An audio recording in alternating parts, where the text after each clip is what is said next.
murid mandiri dan kuat, tumbuh di lingkungan sehat, bersama guru yang hebat, penuh cinta dan bersahabat. Kami dalam kali ini ingin berbagi karena pada minggu kemarin kami mengikuti latihan terkait dengan 7 virus BK berat, di mana saat ini khususnya untuk BK menjadi salah satu program prioritas dari Kemendikbud Kementerian Pendidikan Dasar dan Menengah, di mana untuk pelatihan BK itu mulai tahun ini sampai tahun 2029 itu akan menjadi salah satu program prioritas pelatihan baik bagi guru BK maupun kepada guru-guru umum yang lain. Termasuk tahun kemarin sudah dimulai untuk guru SD, guru SD, tapi kita didik untuk mengenal apa itu BK dan mengikuti peraturan dasar dalam bimbingannya. Itu bisa sampai ke tahap konselingnya. Nah, kemarin kita belajar tentang guru BK hebat. Ini sebetulnya kalau lihat di sini tidak banyak hal yang beririsan dengan program-program yang lain, masuk materi-materinya. Memang ada beberapa irisan dengan program guru putra, nanti bisa dilihat juga. Terima kasih. Nah, untuk kali ini kita akan menyampaikan kepada teman-teman pendidikan. Untuk guru yang lainnya mungkin kalau ada kesempatan kita akan berbagi apa yang telah kami dapatkan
multiple intelligence untuk mengetahui kecerdasan dari peserta didik, dan juga mengenai gaya belajar untuk mengetahui gaya belajar apa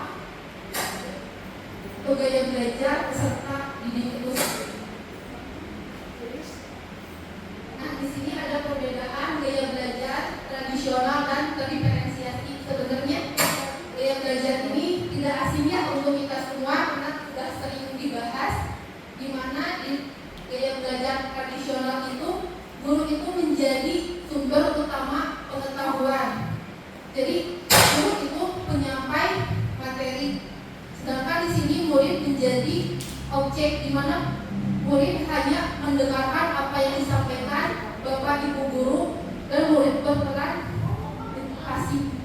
Jadi murid itu tidak dinilai dari proses belajar ataupun dilihat dari gaya belajar mereka, di mana di dalam tradisional ini penyampaian materi disamaratakan untuk semua murid, padahal tadi murid itu memiliki potensinya masing-masing, memiliki kemampuannya masing-masing, di mana kalau terdiferensiasi itu sudah melihat ke potensi dari peserta didik itu sendiri, di mana guru itu bukan mengajar, tapi guru itu sebagai fasilitator membimbing dan membantu peserta didik.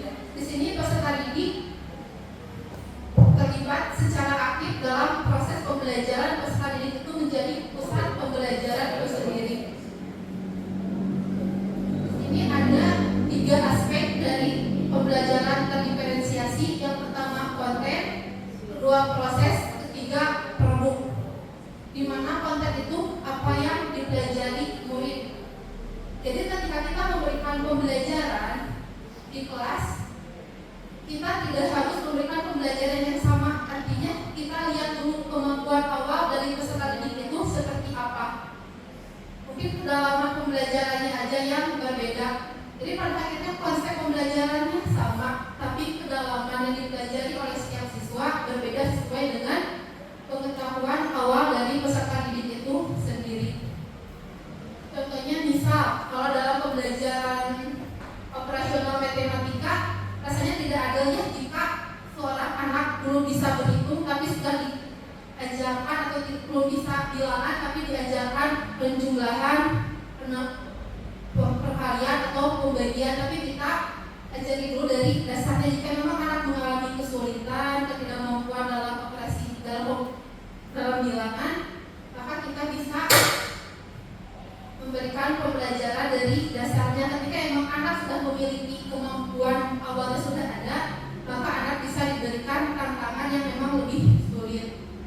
Yang kedua ada proses, di mana belajar ini dilihat juga dari tadi asesmen, di mana asesmen gaya belajar. Jadi untuk di kelas itu sebenarnya tadi tidak ada jika pembelajaran dilakukan secara sama, satu cara untuk semua murid, tapi kita lihat kemampuan atau gaya belajar dari peserta didik itu sendiri, sehingga tadi peserta didik bisa mendapatkan hak yang sama atau memiliki kesempatan yang sama untuk mengembangkan potensi atau kemampuan yang dimiliki.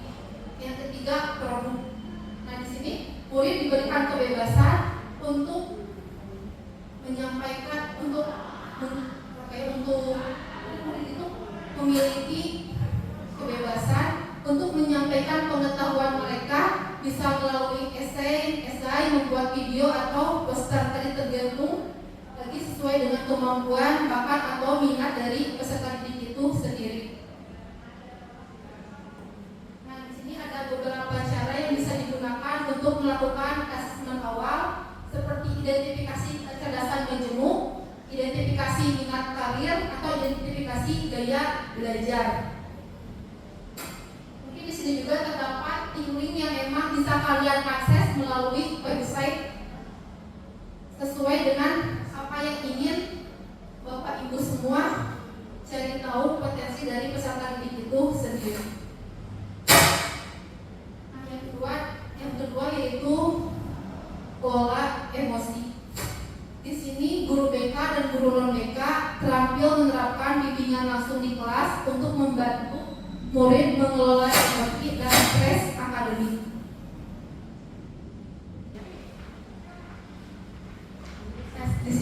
kita semua, Bapak Ibu akan bermain kertas emosi, di mana tadi setiap peserta akan menerima satu lembar kertas sebagai simbol emosi. Yang kedua, saya di sini akan membacakan sebuah cerita. Ketiga, nanti Bapak Ibu bisa meluapkan emosinya melalui kertas. Jika merasa senang, kertas bisa diusap. Jika merasa kesal, kertas dapat diremas. Dan jika merasa marah, kertas dapat disobek. Proses ini akan dilanjut hingga cerita selesai. Bapak Ibu, di sini saya akan membacakan sebuah cerita.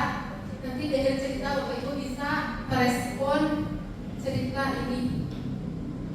Pagi itu Bapak Ibu guru berangkat ke sekolah mengendarai sepeda motor.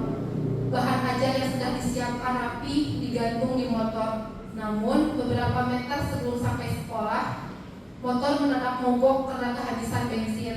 Dengan susah payah, Bapak Ibu guru mendorong motor hingga sampai sekolah.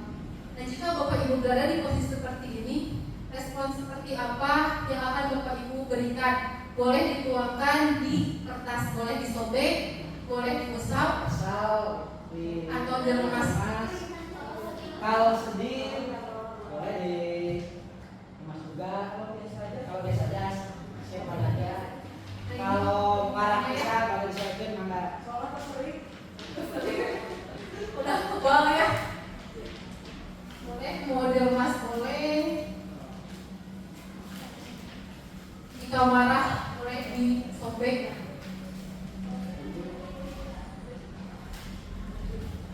Kalau senang boleh diusap ya. Udah Bapak Ibu, saya akan melanjutkan ceritanya. Ini ada beberapa cerita sampai akhir. Cerita kedua, sampailah Bapak Ibu di kelas. Hampir semua murid datang tepat waktu. Namun belum sempat suasana stabil, ternyata Andi masuk terlambat. Ia hanya menunduk sambil berkata, "Maaf Bu, Pak, saya telat." Gimana perasaan Bapak Ibu jika ada siswa yang datang terlambat? Kalau motor mogok, tidak telat, tapi mahal. Tidak mau motor mogok, kafe ngadorong motor, datang ke kelas, ada anak telat. Udah biasa ya kita orang kelas.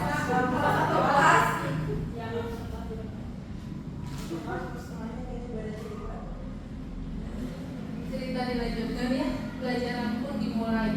Namun saat akan menggunakan bahan ajar yang sudah disiapkan, Bapak Ibu guru tersadar bahwa bahan tersebut tidak ada. Dicari kesana kemari, tetapi tetap tidak ditemukan. Dengan terpaksa, Bapak Ibu guru melanjutkan mengajar seadanya. Bayangan aktivitas mengajar yang seru seketika buyar. Setelah tadi motor mogok, anak kesiangan, ternyata bahan ajar yang sudah kita siapkan semalam untuk mengajar hari ini ternyata malah tidak ada. Dicari ke sana kemari, ternyata tetap tidak ditemukan. Nah, selanjutnya di tengah pelajaran saat Bapak Ibu mengajar, Andi tidak memberikan perhatian. Dia menunduk di bangkunya saat didapati ternyata Andi sedang terlelap ketiduran. Udah mau masuk sekolah siang, ternyata saat kita menjelaskan, Andi malah kasih tidur. Mungkin perasaannya di sini sudah mulai memuncak ya. Nah, selanjutnya tak lama kemudian ada seorang bapak mengetuk pintu kelas. Bapak Ibu membuka pintu dan menghampirinya. Bapak itu berkata, "Maaf, saya pamannya Andi. Sebetulnya Andi sudah 3 hari di rumah sakit karena menunggu ayahnya yang sedang sakit. Masih kurang tidur, tapi Andi maksa selalu ingin sekolah karena tidak mau ketinggalan pelajaran. Sekarang saya izin mau jemput Andi karena ayahnya masuk ICU." Setelah tadi emosi, ternyata kita tahu sekarang faktanya kenapa Andi datang telat dan tertidur di kelas. Nah, sekarang emosi seperti apa yang Bapak Ibu rasakan?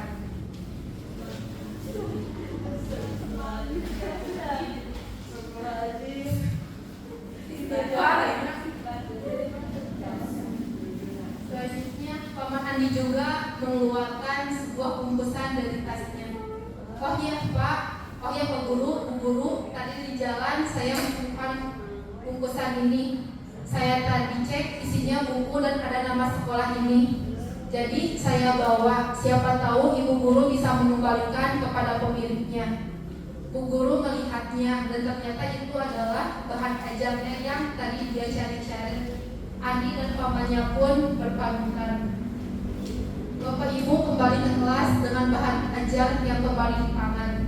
Bapak Ibu Guru melanjutkan pelajaran dengan semangat menggunakan bahan yang telah disiapkan. Pelajaran pun berjalan dengan penuh kegembiraan. Bapak Ibu gimana? Sudah menuangkan ekspresinya, perasaannya di kertas? Sudah tapi menyesal. Sudah tapi menyesal. Nah di sini kita diskusi dan gali makna. Sekarang Bapak Ibu bisa memperlihatkan kondisi kertasnya. Boleh dikatasin?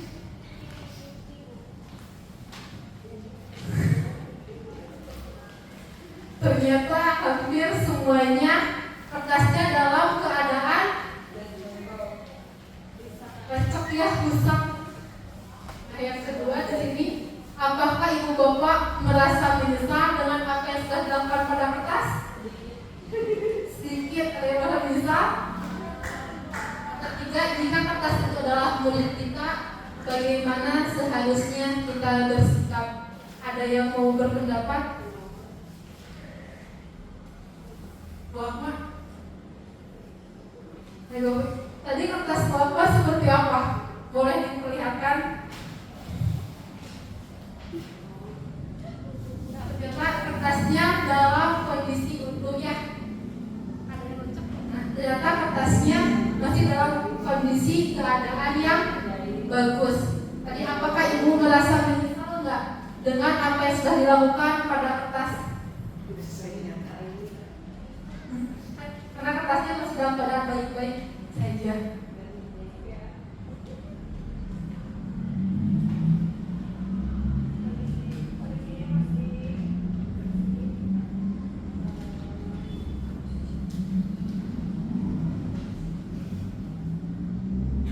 Ya, harusnya kita menghadapi anak-anak yang seperti itu, kita harus tahu dulu ya anak itu kesiangan karena apa. Jadi emosi kita pas tadi kita berangkat karena motor kita tidak bisa dicampur adukan. Ketika kita masuk kelas, apalagi menghadapi anak yang kesiangan, saya orang yang takut menyesal, jadi sebaiknya saya mencoba sabar sehingga saya membiarkan kertas ini tetap tutup. Jadi tidak ada rasa marah ataupun apa, yang jelas semuanya sudah takdir. Selanjutnya ada lagi Poluti karena kertasnya memang dalam keadaan kondisi sangat mengenaskannya, sangat lecek. Lecek kita nih, boleh menjelaskan? Waktu cerita yang pertama itu mogok motor ya. Kertas saya masih utuh, tidak sama sekali saya sentuh karena udah sering motor saya habis bensin, busi bocor gitu ya, jadi biasa aja. Dan yang kedua ada cerita yang anak kesiangan. Di situ juga saya masih menganggap hal biasa gitu, nggak terlalu ambil pusing. Waktu saya di kelas pun saya nggak pernah ambil pusing kalau ada anak satu orang yang kesiangan. Tapi ketika bahan ajar yang udah disiapkan dari semalam semuanya hilang, nah, emosi saya tidak terkontrol, jadi bisa melampiaskannya. Jadi saya agak kesal sama bahan ajar itu. Untuk menyesal ke anak, ya lumayan menyesal gitu ya, karena punya latar belakang yang sangat menyedihkan, dan yang harusnya kita sebagai guru bisa mensupport anak tersebut. Mungkin itu dari saya. Terima kasih kepada Pak Lutfi bahwa betul ya, sebelum kita memarahi anak, sebelum kita menjudge anak, tapi kita harus lihat dulu apa yang melatar belakangi siswa berbuat demikian. Karena kadang kan seringkali ya kita mungkin pernah memarahi siswa, tapi berujung menyesal setelah kita mengetahui kondisi sebenarnya dari siswa itu sendiri. Ini ada konsep pembelajaran sel, di mana menurut Elias dan Arnold mendefinisikan bahwa proses belajar sosial emosional adalah proses belajar mengenali dan mengolah emosi, menyelesaikan masalah, mengembangkan relasi sosial yang baik, dapat berempati, membuat keputusan yang tepat dan bertanggung jawab. Di mana dalam pembelajaran sosial emosional ini, bagaimana peserta didik itu bisa mengenali emosinya, bisa merasakan emosinya sendiri, mengelola emosinya dengan baik. Selain itu juga bagaimana bisa memiliki hubungan sosial yang baik bersama dengan orang lain, serta memiliki rasa empati terhadap orang lain. Nah, di sini ada 5 komponen mengenai pembelajaran sel. Yang pertama, menyadari diri, sehingga peserta didik bisa menyadari dirinya sendiri, bisa tahu mengenai kekurangan dan kelebihannya, serta dia tahu dengan emosi yang dia rasakan pada saat itu. Yang kedua ada yang namanya mengelola diri. Jadi di mana peserta didik tahu emosi apa yang dia rasakan dan tahu juga bagaimana cara mengatasi emosi yang dia rasakan sehingga tidak memberikan dampak negatif terhadap dirinya dan juga orang lain. Yang ketiga ada mengambil keputusan yang bertanggung jawab, di mana di sini peserta didik diharapkan mampu secara bijak mengambil keputusan dan bertanggung jawab terhadap resiko yang dia ambil. Ketiga, terampil berelasi, di mana peserta didik mampu menghargai, mampu memiliki sikap toleran terhadap orang lain dan juga memiliki perasaan empati terhadap orang lain. Yang terakhir yaitu peduli sosial, di mana di sini peserta didik peduli dan belajar dan selaras dengan norma sopan santun yang berlaku, di mana peserta didik ini bisa membangun hubungan sosial dengan orang lain secara sehat. Nah, di sini mengapa guru memerlukan pembelajaran sosial emosional, yaitu kepedulian. Karena kepedulian dan rasa saling menghargai antara murid dan guru bisa memberikan ruang yang aman bagi peserta didik, sehingga peserta didik mampu berani bertanya, mampu mengeksplorasi dan mengemukakan pendapat. Yang kedua ada emosi mempengaruhi suasana belajar. Seperti yang kita ketahui bahwa energi dan emosi seseorang itu bisa mempengaruhi orang lain. Jika misalnya Bapak Ibu masuk ke dalam kelas dalam keadaan tidak baik-baik saja, tidak mood, maka bisa mempengaruhi suasana kelas. Peserta didiknya juga sama ya, menjadi tidak semangat untuk belajar. Yang ketiga, tujuan yang ingin dicapai dan pemecahan masalah. Ketika Bapak Ibu guru tahu tujuan dari melaksanakan kegiatan pembelajaran, maka pembelajaran akan terasa lebih nyaman. Dan juga ketika peserta didik tahu tujuan dia belajar, maka dia akan merasa termotivasi karena dia tahu makna apa yang dari apa yang dia lakukan.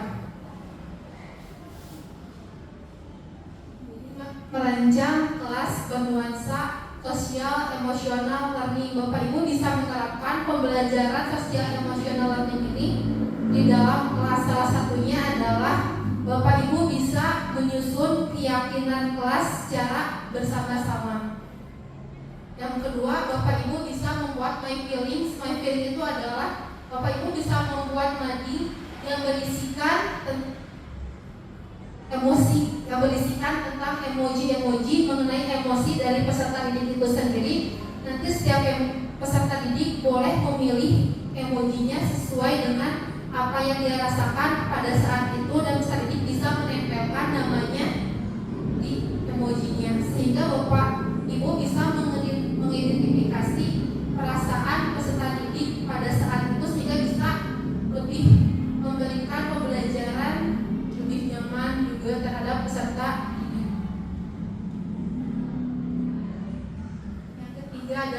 menumbuhkan resiliensi, di mana guru mampu membantu murid membentuk growing mindset yang menumbuhkan resiliensi sehingga mereka berkembang optimal pada aspek pribadi, sosial, akademik, dan karir.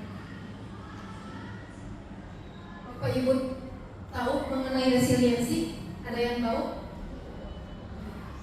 Nah, di sini kita akan bahas bahwa resiliensi itu adalah kemampuan seseorang untuk bangkit kembali dan pulih dari kesulitan, stres, dan trauma yang dialami dalam hidup.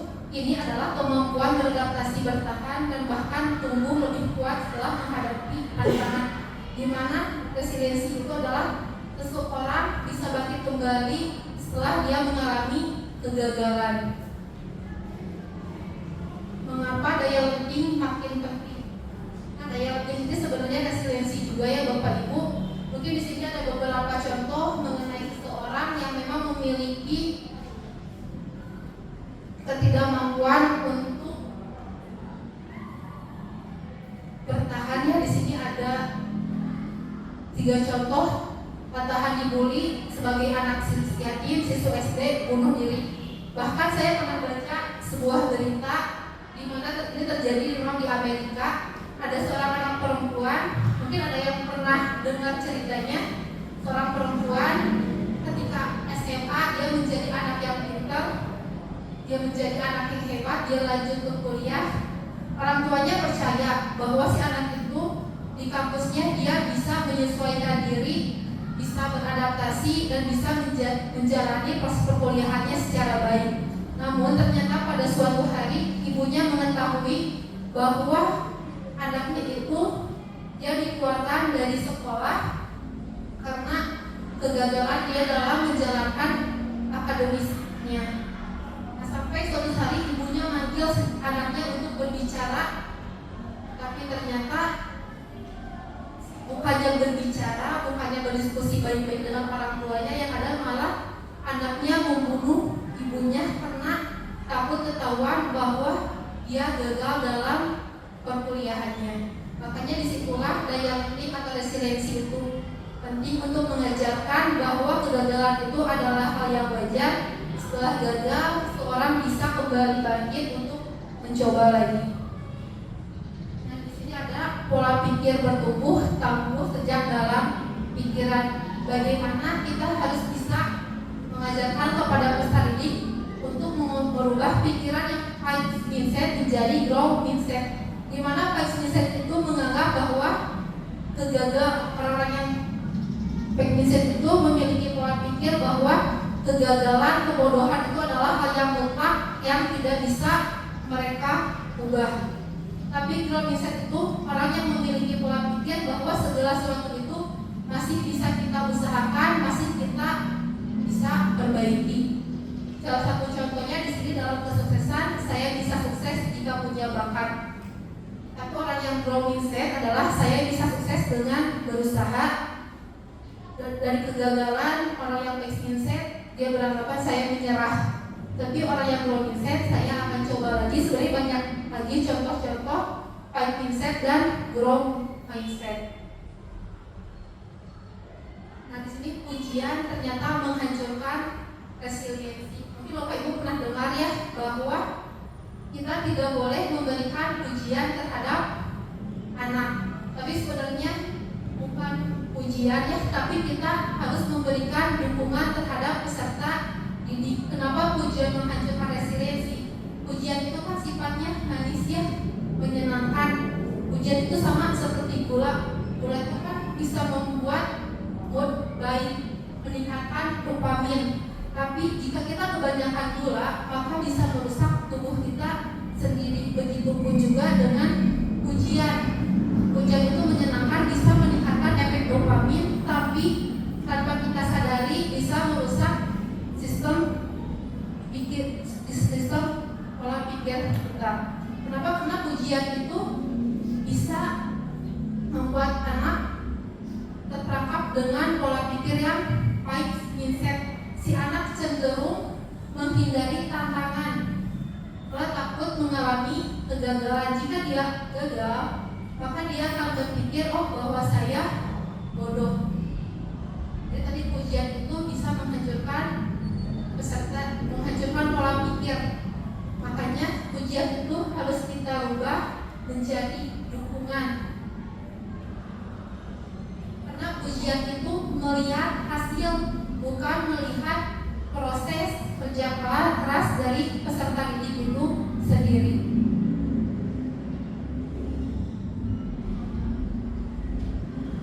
Dimana di sini ada beberapa contoh mengenai pujian dan dukungan. Dimana tadi pujian itu melihat pada sebuah hasil bakat dari seseorang, sedangkan dukungan itu dilihat dari proses kerja keras dan usaha dari seseorang. Nah, selanjutnya yaitu untuk membantu murid menerima dan bangkit dari kegagalan, itu kita harus memiliki empati, pengakuan usaha, perspektif positif, penegasan nilai diri, dan tawaran dukungan. Di sini ada salah satu contoh di mana jadi pada tim sepak bola sekolah gagal masuk final, padahal peluangnya sangat besar. Di sini ada kata-kata yang memang bisa menumbuhkan resiliensi atau kalimat yang bisa menumbuhkan resiliensi terhadap timnya sendiri. Salah satu contohnya, meskipun impian final kali ini belum terwujud, bukan berarti usaha kita sia-sia. Usaha yang ditampilkan pada pertandingan tadi menunjukkan kamu memiliki semangat dan ketekunan. Mari kita jadikan ini sebagai bahan bakar untuk evaluasi, belajar dari setiap pertandingan dan kembali lebih kuat di musim depan. Kepala tegak tim. Jadi setiap kita melihat seorang mengalami kegagalan atau ya misalnya ketidakmampuan, tapi kita harus selalu memberikan semangat dan memberikan dukungan anak agar peserta didik mampu kembali bangkit dan berani untuk mencoba.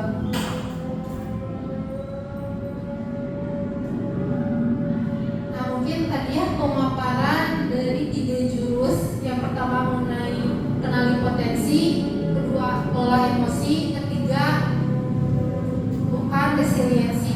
Mungkin sekian pemaparan yang dapat saya sampaikan. Mohon maaf bila ada kata-kata kurang berkenan. Wabillahi taufiq wal hidayah. Wassalamualaikum warahmatullahi wabarakatuh. Untuk pemaparan jurus yang lainnya saya kembalikan kepada Pak Helmi. Ya, baik, kita mulai lagi Bapak Ibu ya, tos sore. Kita lanjut.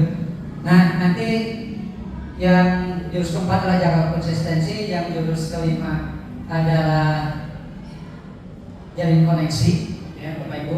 Nah, dari 7 jurus ini, 5 itu ke siswa. Jadi tadi urutannya bagaimana kita membimbing.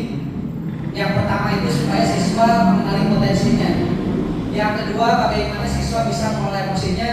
Kemudian yang ketiga, bagaimana siswa punya daya tahan, daya juang, daya lenting, resiliensi.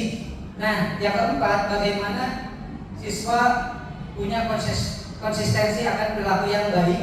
Nanti yang kelima, bagaimana kita guru BK ataupun guru umum bisa menjalin koneksi, komunikasi yang efektif dengan siswa. Nah, sebelumnya biar koneksinya lancar, kita cek dulu koneksinya. Ayo, nah semuanya berdiri. Biar koneksinya lancar, karena kita jalin koneksi. Kalau tidak ada koneksi, masa dari ini akan sampai gitu. Ya. Nah, kita akan keliling dunia, ya. Kita akan keliling dunia, tetapi passwordnya adalah awalan dan awalan. Kita akan keliling dunia dengan password awalan dan awalan. Maksudnya awalan. Ya. Nah, kalau Andi pergi ke Belanda dan Reja pergi ke Swiss, maka Budi pergi kemana? Budi pergi kemana? Awalan dan awalan. Kalau Andi pergi ke Belanda dan Reja pergi ke Swiss, maka Budi pergi kemana? Cina, betul. Bisa. Ayo, udah konek, ini kan jalin koneksi nanti. Udah konek belum? Udah konek? Kalau tari pergi kemana? Negara-negara ayo. Oke, bisa Uruguay. Kalau Yulia pergi kemana? Zimbabwe bisa, oke. Ayo ya, lu connect. Lu passwordnya adalah awalan dan awalan. Nah, kuncinya ada di koneksinya ada di alfabet A, B, R, S, T, U, Y, Z. Dan terkonek. Oke. Nah, gak apa-apa lah.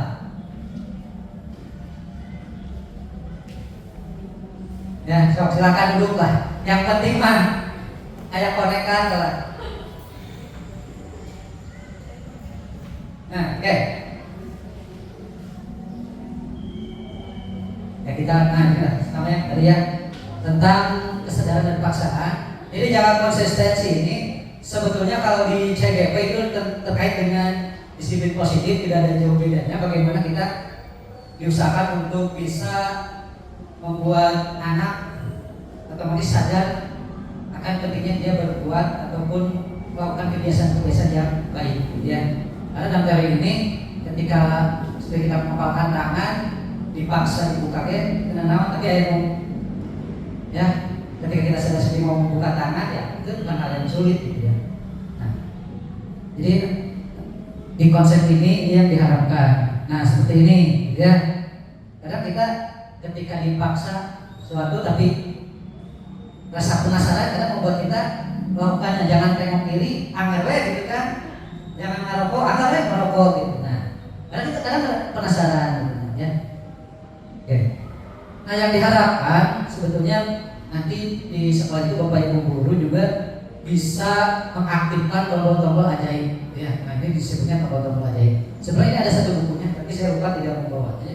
Buku tentang disiplin positif yang disusun oleh itu Pak siapa yang punya pesantren di Semarang itu Pak Irfan. Dalam tombol ini bahwa seorang itu akan timbul suatu tindakan sesuai kesadaran kalau satu berkaitan dengan kesenangan. Ya kalau kita senang sesuatu, senang sebelah, senang mie ayam, jadi dipaksa kita pasti meser. Ya, kebanggaan pride kita gitu kan. Kita butuh kebanggaan ya kita akan otomatis dengan sendirinya melakukan. Keingintahuan, penasaran, ya. Kepanasaran, ya. Minat, passionnya. Kalau kita udah minat di sana, passion di sana, ya pasti akan nyaman melakukannya. Ya, berbicara depan, nah Bu Yuni dan passionnya ya pasti nyaman. Kalau saya bukan passionnya mungkin grogi gitu ya, itu kaitan dengan minat. Tujuan, nah kalau ada tujuan, nah siswa datang ke sekolah tujuannya apa? Ya tujuannya dapat uang saku gitu kan, uang jajan gitu. Makanya yang penting datang gitu, karena tujuannya itu. Tapi kalau tujuannya belajar ya pasti dia belajar. Ya. Bapak Ibu tujuannya ngajar, siswa SMP oke ngajar, ada tujuannya ngajar. Dan kita kasihan anak yang datang, kemudian meskipun sedikit ya, dia setengahnya. Kebutuhan, nah butuh pasti jadi paksa oke. Manfaat, tantangan. Kalau udah ada manfaatnya kita merasakan ada manfaatnya. Nah ketika siswa mungkin ya ini PR kita bersama, yang mau diajar teh itu belum terasa apa manfaatnya. Mungkin ke sana. Kalau nyari uang mereka kasih kenapa? Ya manfaatnya ada. Tantangan, nah main game. Kan tantangan cewek. Level hiji beres, dan tantangan level 2 beres. Terus bosnya, gitu ya. Jadi level 1, level 2 itu tantangan cewek. Bisa nggak siswa dikasih cewek tantangan? Karena main game pun ceweknya ada. Keyakinan. Ini udah tingkat tadi kalau berkaitan dengan keyakinan dan makna. Ketika seorang sudah timbul dalam suatu keyakinannya A, maka apapun akan berkaitan dengan A. Dan dia sudah bisa memaknai apa tindakannya, itu yang memang puncak dari semua ini, gitu ya. Bagaimana dia bisa memaknai kehidupannya. Nah ini disiplin biasa, disiplin positif. Kalau disiplin biasa Ya apa yang kita lakukan sekarang mungkin kebanyakan disiplin biasa gitu ya. Karena memang sebetulnya ketika kita berbicara disiplin biasa, disiplin positif, ini sebetulnya kalau saya tidak ada yang salah dan benar sebetulnya. Karena satu teori punya dasar teori sendiri. Kalau disiplin biasa itu berdasarkan dari behavior, ya. Sebenarnya nggak salah sih, gitu ya. Nah ini disiplin positif yang sekarang memang sedang coba dibudayakan, gitu ya. Kesadaran, menumbuhkan tanggung jawab dan jangka panjang. Ya. Kalau tentara disiplin apa? Tentara awalnya paksaan kan? Boleh dipaksa dulu, kan? Nah ini ya, jangan mimpi punya anak penurut, tapi mimpi punya anak yang mandiri dan bisa bekerja sama. Nah ini mau yang diet lari pun langsung 10 kilo sehari tahun pasti semangat ya. Tapi kesananya, nah karena di otak kita kan ada otak reptil ya. Ketika kita kesetak itu langsung otak reptil kita itu langsung bekerja. Tapi kita step by step itu yang diharapkannya awalnya kan 10 kilo nah begitu sana ya sama ke anak juga. Anak yang baru PKR misalkan langsung ngerjain TKA 10 olah ya sama gitu kan. Ini ya. Semangat di awal dia mau mana ya hari ke-1 1 kilo lari, hari ke-2 2 kilo mulai ketok, hari ke-1 1 keliling, hari ke-2 2 keliling ya, hari ke-3 gitu. Nah oke. Nah, ya ini sebetulnya kalau yang itu tidak akan saya bahas banyak lebar karena memang Bapak Ibu mungkin sudah banyak belajar juga. Nah, yang ini yang paling penting yang guru BK harus benar-benar kita akan belajar yang ini, Bapak Ibu. Nah, dari koneksi di sini kita akan belajar bagaimana menjadi pendengar yang efektif dan juga bagaimana kita merespon siswa. Jadi diharapkan mungkin kalau guru BK bagaimana ketika konseling atau mungkin Bapak Ibu bagaimana kita menghadapi anak yang mau jadi relawan ya siapa berdua ibu-ibu yang masih muda ayo 2 orang ya apa Pak ini Bu Uni sama Bu Yuni Bu Uni anak sama Bu Fadila ayo ke sini coba ya siapa ya apa aja dua orang ayo Pak ini yang muda ayo praktekkan. Nah coba ini ya misalkan Bu Aspa itu siswa Bu Yuni guru. Kira-kira kalau mau ngobrol, nah posisinya gimana? Enak nih. Posisi. Nah, coba curhat apapun, terserah. Pura-pura ngobrol dan ini bagaimana posisinya? Pura-pura ngobrol aja. Nah, nggak apa-apa. Cek posisinya, duduknya gimana? Oh gitu, boleh so. Boleh so.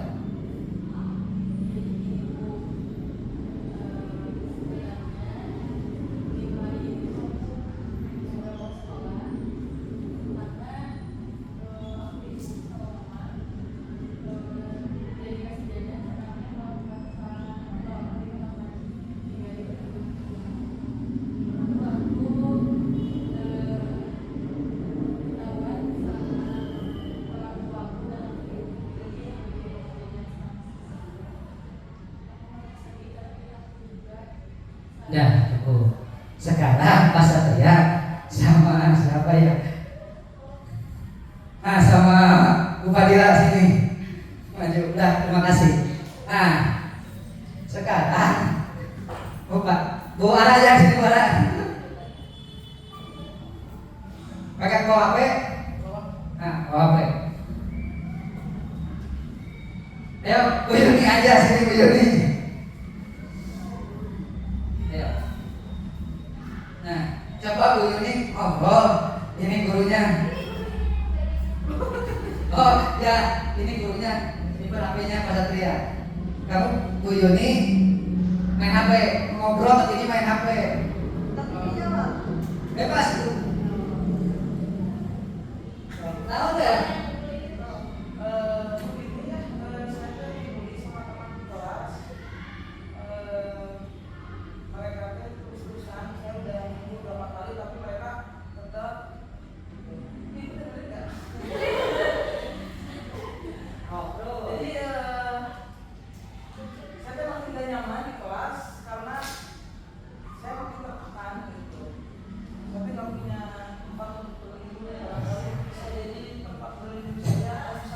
Udah, ya terima kasih.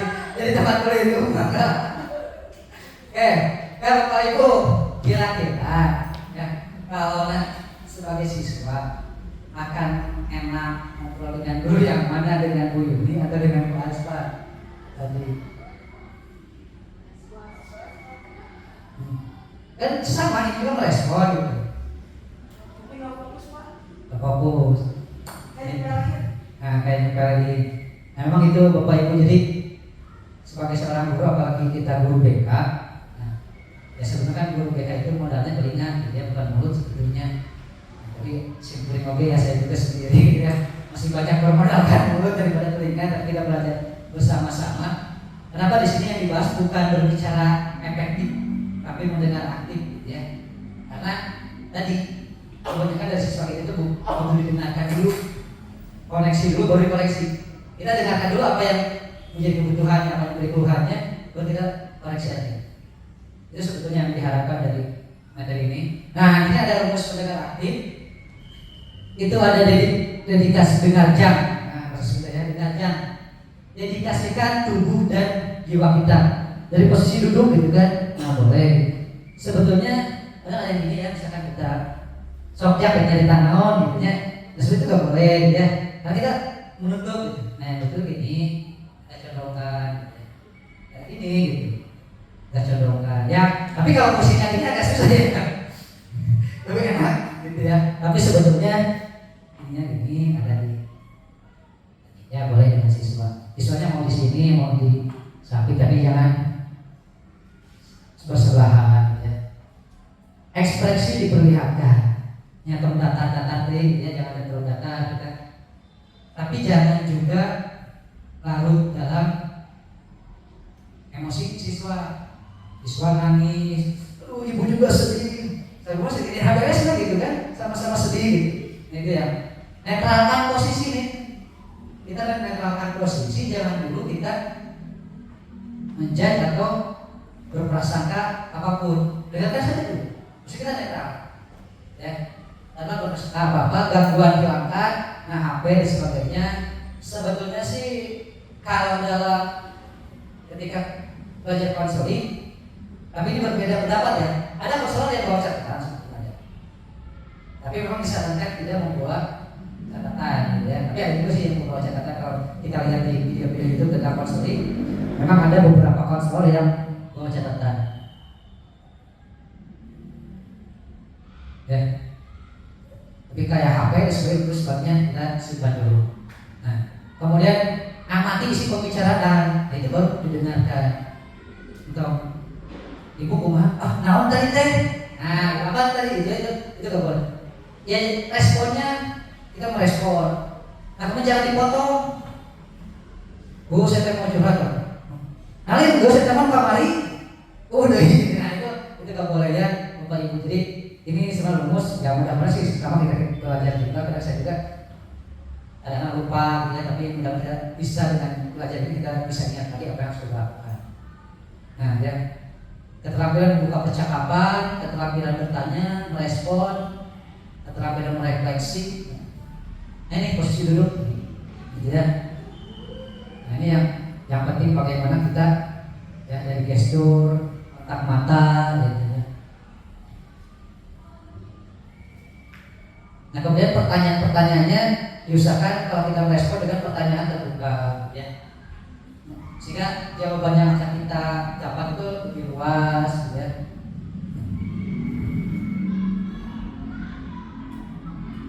kalau di garis instruksi saya skip ya Bapak Ibu karena kita lebih ke konseling. Nah, oke, kita di sini.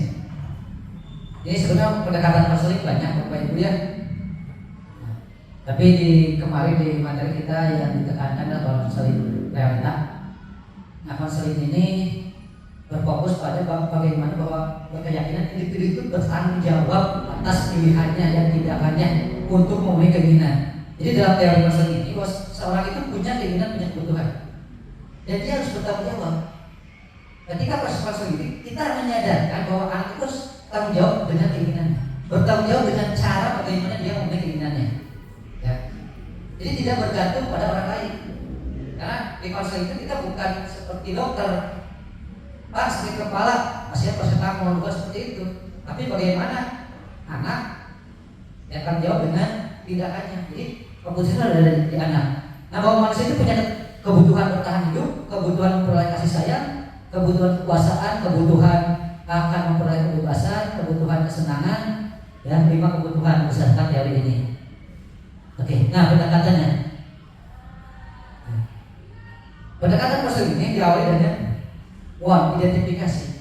Ketika awal proses konseling kita identifikasi dulu, anak itu mau apa? Dia punya keinginan apa? Kalau sekolah ada keinginan dia ada yang belum terpenuhi, atau memang dia inginnya pindah sekolah karena pilihan jurusannya tidak sesuai, atau karena capek terlalu jauh, kita identifikasi dulu, eksplorasi dulu. Dan kemudian identifikasi tindakan-tindakan apa yang pernah dia lakukan untuk mencapai keinginan yang tadi, dan evaluasi. Ya, baru planning. Artinya dalam konseling ini, ya, ini ada videonya tapi kita lewatkan. Anak itu kita ajak untuk berpikir bagaimana dia memenuhi kebutuhan atau keinginannya dengan berbagai alternatif pilihan. Silakan dia memilih, tapi kita bantu dia untuk berpikir pilihan A, B, C, D itu resikonya apa saja, untung ruginya apa saja. Sudah kemarin kan, ya ketika ada anak yang mau keluar, oke, kamu keluar mau pindah kemana? Oh enggak Pak, mau berhenti aja. Coba berhenti pikirkan. Kita tidak boleh memaksa, kita sekolah di sini aja bertahan. Yang penting kita sadarkan bahwa si anak itu konsisten, konsekuen dengan ini tanggung jawab. Gitu. Tidak boleh kita misalkan, kalau dalam jurusan pun udahlah bagus jurusan A, bagus jurusan B, nanti kuliahnya gini, itu hati-hati. Karena kalau seperti itu, ketika suatu saat anak tidak betah dengan pilihan jurusannya, ngecek guru BK, kalau lah kita guru kadio, tapi ini enak dia, itu anti ya. Sebetulnya di BK itu kita langsung to the point, nembak, memberikan saran, kamu baiknya di sini, kamu baiknya di sini. Tapi kita seperti konseling realitas ini, kita mengajak anak untuk berpikir mana pilihan terbaik yang bagi dirinya, dan silakan dia putuskan sendiri. Itu yang paling penting ya. Nah, oke, itu beres ya. Ya, jadi kalau dipraktekkan lama lah dia konseling realitasnya, tapi intinya yang tadi bahwa salah satu yang konseling yang paling simpel ini. Ya. Jadi konseling realitas itu berpikir bahwa tindak ini hal ini sekarang bagaimana dia bertanggung jawab hari ini. Bagaimana dengan psikanalisis, langsung yang kajinya adalah masa lalu dia seperti apa. Tapi kalau realitas berbeda. Hari ini ya hari ini. Dia sebetulnya mengambil pilihan hari ini untuk masa depannya. Bapak Ibu, selanjutnya kita akan ke kolaborasi. Nah ini kolaborasi. Nah ini peran guru BK dan guru kelas, ya. Nah ini perbedaannya. Sebetulnya, ya kalau sudah tahu nih bagian BK, bagian integral pendidikan, sebenarnya di sini sudah disampaikan bahwa BK itu sebetulnya terpisah dari kurikulum. Maka kalau kita cari di Permendikbud tentang spektrum kurikulum, maka tidak akan pernah menemukan jam BK di kelas, karena terpisah. Kita bukan di bagian kurikulum atau pembelajaran, tapi pembimbingan, ya. Nah ini pelayanan yang membandingkan dalam pengembangan potensi murid. bukan pembelajaran. Kalau guru kelas pembelajaran, kita pelayanan, makanya disebut pelayanan, bimbingan dan konseling, bukan pembelajaran, bimbingan dan konseling. Nah kemudian kebutuhan, jadi kalau ada yang nih mapel apa ya jangan salah ya. Kalau guru yang lain, guru non BK wajar ketika kita berikan pelajaran BK. Nah misalnya kalau kita mah hindarilah menyebut BK adalah pelajaran ya. Nah kemudian membantu memahami dan mengatasi masalah belajar sosial ini ya. Nah ini yang penting. Nah dalam kenapa harus berkolaborasi? Kita dalam mengatasi masalah, misalnya itu ada berbagai jenis masalah dan harus bisa mengklarifikasikannya. Apakah itu bisa ditangani oleh guru kelas sendiri, wali kelas, atau harus dengan guru BK, atau dengan melibatkan orang tua, gitu ya, kepala sekolah, atau mungkin di referral. Ya. Baik pakaian ini saja ya, biar mudah. Nah ada tier 1. Nah tier 1 itu ringan ya, masalah-masalah universal ya. Anak baru sekolah 1 kali udah ke BK-an. Nah itu kan sebenarnya bisa oleh wali kelas dulu. Anak bolos di pelajaran A baru 2 kali atau 1 kali langsung di BK-an, itu kan bisa juga oleh guru mapel dulu. Nah, baru kalau udah guru mapel tetap itu baru mungkin anak itu masuk ke tier 2 ya. Nah kemudian yang merespon intervensi tier 1, yang tidak merespon artinya sudah dipanggil oleh wali kelasnya atau gurunya bersangkutannya, tapi tetap berlaku tidak baik itu tetap berulang, bisa diarahkan di kategorikan tier 2 ya. Nah, sehingga nanti mungkin bisa bantuan dengan guru BK. Tier 3 misalkan yang ini gangguan mental, mulai dengan kebutuhan signifikan kompleks memerlukan layanan individual. Nah, ini bisa dengan guru BK. Kalau guru BK atau kita gitu ya tidak mampu, ya referral.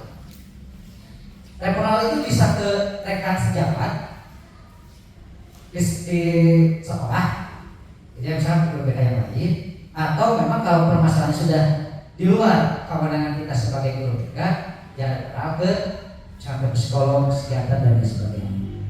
Ini ya, nah ringan guru, konselor, wali kelas, ya, guru piket, dengan orang tua sedang berat. Nah, tetap sih sebenarnya referral itu harus dari kepala sekolah. Nah, kita melibatkan psikolog, melibatkan polisi dan sebagainya dari kepala sekolah. Ya. Nah, ya, mekanisme kolaborasi dalam penanganan masalah murid bisa diidentifikasi masalah, ya, diskusi awal dalam konversi kasus. Nah, kalau bisa nanti itu kalau misalkan mau konversi kasus jangan langsung panggil orang tua, tapi kita diskusi dulu, harusnya ada diskusi dulu apa yang akan kita lakukan, gitu ya. Nah, penetapan tujuan, strategi intervensinya apa, kemudian implementasi dan monitoring, evaluasi, tindak lanjut dan dokumentasi. Oke, nah, ini yang terakhir.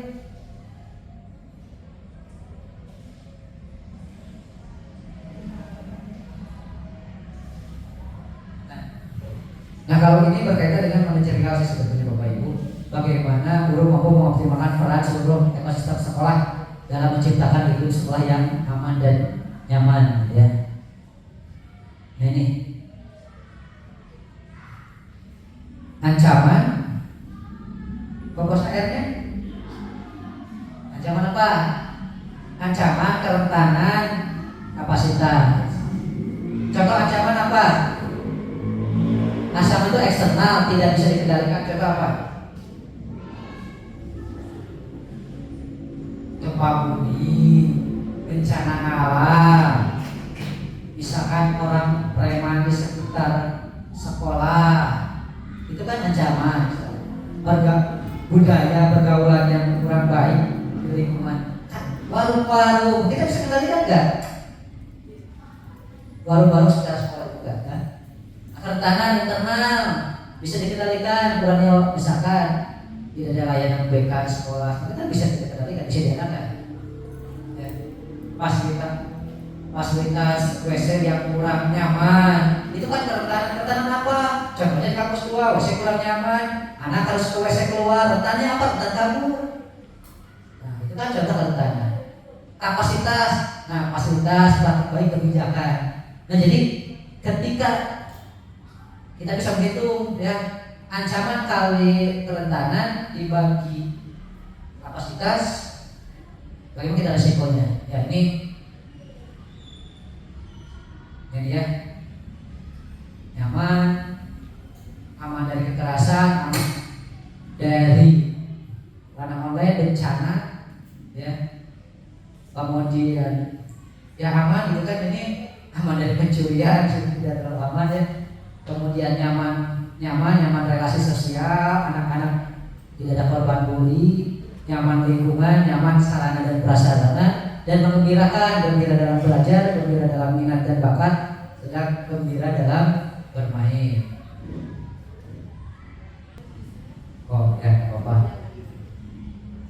Nah, jadi intinya kalau yang ya mengatasi situasi ini, bagaimana kita dalam sistem sekolah ya, tidak hanya 1-2 guru yang berperan untuk menjaga lingkungan sekolah agar nyaman, aman dan nyaman.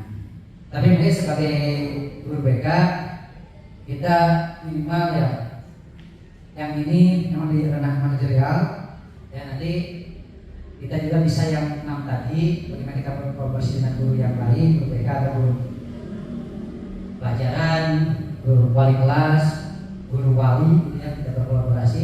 Dan yang 5 tadi, bagaimana kita membentuk siswa yang tadi mengenali potensinya, pandai mengelola emosi, kemudian punya resiliensi yang bagus, kemudian punya konsistensi dalam berperilaku yang baik, dan bagaimana siswa itu mau berkomunikasi dengan gurunya ya. Karena kita berkolaborasi dan kita mampu mencapai. Bapak Ibu, mungkin dicukupkan sekian. Terima kasih atas kehadirannya. Mohon maaf kalau ada hal-hal yang berkenan. Mungkin kalau ada hal yang perlu diskusikan, nanti bisa didiskusikan kembali. Nanti mungkin nanti e-booknya akan kita share ya. Silahkan baca-baca saja, baik oleh guru BK maupun Bapak Ibu yang belum ada, silahkan bisa dibaca, terutama yang tadi sudah pernah berkata bagaimana kita bisa belajar berkomunikasi dengan anak supaya nanti anak nyaman berkomunikasi dengan kita. Itu saja dari saya dan dari Pak Asna. Lagi mohon maaf